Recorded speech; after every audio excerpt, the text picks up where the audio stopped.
बिस्मिल्लाहिर्रहमानिर्रहीम। अस्सलामुअलैकुम। Satellite 11 news Pakistan के साथ मैं हूं सना हुसैन। चलते हैं खबरों की जानिब। खबर शामिल करते हैं जामशोरो से। रुक करेंगे कोटी का, जहां पर एसएसपी जामशोरो मोहम्मद जफर सदीक चांगा की जानिब से कोटी डीएसपी ऑफिस में खुली कचहरी रखी गई है। कोटी डीएसपी ऑफिस में एसएसपी जामशोरो मोहम्मद जफर सदीक चांगा की जानिब से खुली कचहरी का इनेकाद किया गया, जिसमें ताजरों समेत शहरियों के मसाइल सुने गए। शहरियों ने शिकायत के अनबार लगा दिए। मीडिया को ब्रीफिंग देते हुए जफर सदीक चांगा ने कहा कि जामशोरो की आवाम से अपील करता हूँ कि वो अपने घरों के सामने CCTV कैमरा जरूर लगाएं। शहरी के सवाल पर बोले, जो भी पुलिस वाला आपको परेशान करता है इसकी वीडियो बनाकर मुझे सेंड करें। सहाफ़ी के सवाल पर बोले कि मंशियात के खिलाफ भी कार्रवाई हो रही है। 200 से ज़ायद मंशियात फरोशों के खिलाफ मुकदमा दर्ज किए गए हैं, जबकि स्ट्रीट क्राइम पर भी टीम काम कर रही है।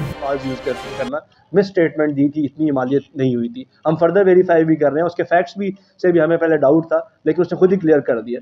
तो मेरी ये रिक्वेस्ट है जनरल पब्लिक से भी, मीडिया से भी, जो हकाइक हैं उसको पेश करें, और सिर्फ just for the sake of sensation, just for the sake of एक अमन व अमान की सूरत को अननेसेसरीली जो है मिस इन्फॉर्मेशन जो है ना वो डिसमिनेट ना करें। ये मेरी रिक्वेस्ट होगा। Thank you.